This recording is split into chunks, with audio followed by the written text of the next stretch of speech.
Glad to have you with us, everyone. We're now streaming on CBSN Minnesota as well.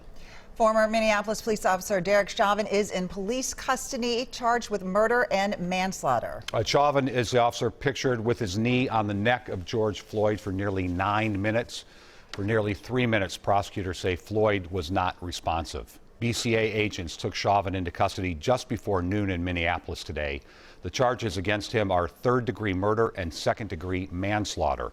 Esme Murphy was there as prosecutors announced the charges.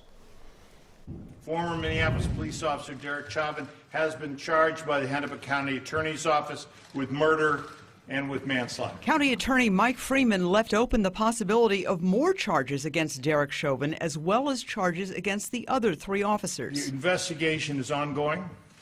We felt it appropriate to focus on the most dangerous perpetrator. But we are leading the investigation. The announcement of a possible charge had been widely anticipated at a news conference yesterday. The fact that it didn't happen has been criticized for fueling the frustration behind last night's protests. We have now been able to put together the evidence that we need.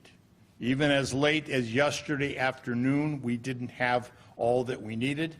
We have now found it. Freeman would not say what that new evidence is. Now, this new charging document does contain a revelation.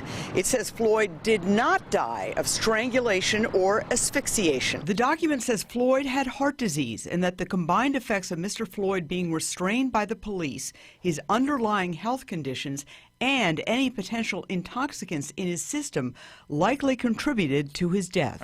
The third-degree murder charge is the same charge Freeman used to successfully prosecute Minneapolis police officer Mohammed Noor in the 2017 death of Justine Ruszczyk-Damond.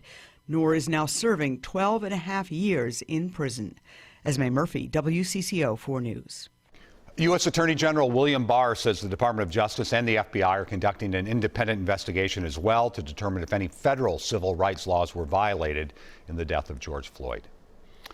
After 2 nights of violence, Governor Tim Walz has put a temporary nighttime curfew into place. Unless you are traveling for work or you have an emergency, no one is allowed to be on the streets of Minneapolis or St. Paul starting at 8 o'clock tonight until 6 tomorrow morning.